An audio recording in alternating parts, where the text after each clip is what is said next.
Hi everyone and welcome back to my channel. Today I will be reviewing Heavenstamp third album, Love Builders. Before we get started, I want to remind you that this is simply my opinion on the album, and if you enjoy this review, don't forget to subscribe to the channel for more. So before I get started on this review, I just want to say hi you guys. I know I haven't published any reviews until now for the month of May, but the reason is I've been so busy with so many things, so different projects happening and so many things happening in my life at the same time that it has been a bit difficult to really focus on reviews and music. I don't want to get into working on a review and just not give my entire focus on it, so that's why I've been putting reviews aside for at least a good month now. And don't worry, I'm working on things, I'm just being a bit more slower, and that is why I'm really happy today to be reviewing this album, because I really wanted to talk about it. So here we go. So Heavenstamp are back with their third album titled Love Builders, and I have been waiting for this album because their last one was a masterpiece to me, and I genuinely love both members, Tomoya and Sally Cinnamon, because I think they are amazing song makers and they have a way to create music that feels genuine and passionate and really beyond what mainstream music wants. And yet at the same time, they always manage to create songs that are very easy to listen to by adding their own flavor and talent to each of them, which I think is a beautiful gift. Now, this album, compared to the previous one, is shorter, with 7 songs and 3 that has been released as promotional tracks since last year. And this new album shows that they have definitely changed their approach to music with this one. And Love Builders feels very much like a sort of hybrid of pop and rock music, with some underlying electronic melodies really cleverly included here and there.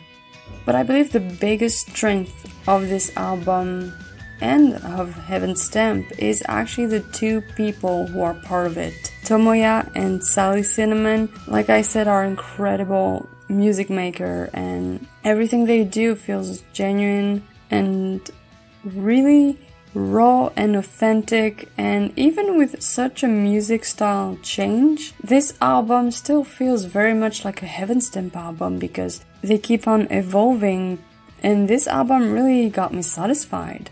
And honestly, I thought the change of music style might throw me off a bit, but every song on this album flows so well while still having its own flavor, and there is so much charisma emanating from this entire album that I was just really floored once again.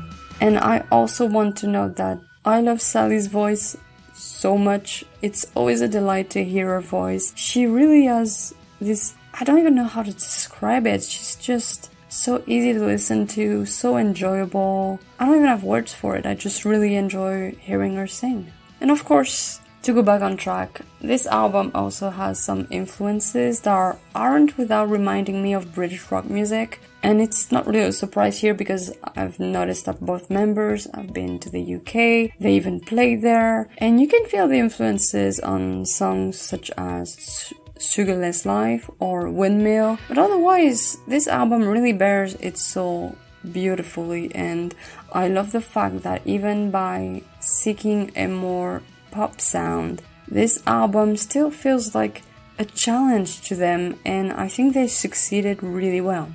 And before I finish, I want to say that if you enjoy their music, and especially this album, I do beg you to support them, whether it is streaming on Spotify or buying the songs online, because I personally believe it is really important to support such talented people who often don't have their talents recognized enough, and I think it's really a shame. So I personally bought the digital copy of the album. I think I paid like €6, so it's not that expensive, and we can help them this way to create more music in the future.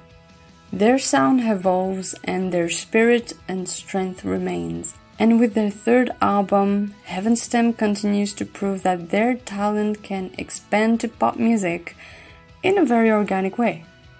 Love Builders is an anthem for kindness and hope, seeing beyond the negative to offer a promise of better things to come. And honestly, I think my biggest issue with this album is that it's just too short. I just want more. I just love their music, and every time the album ends, I just go back to it from the beginning.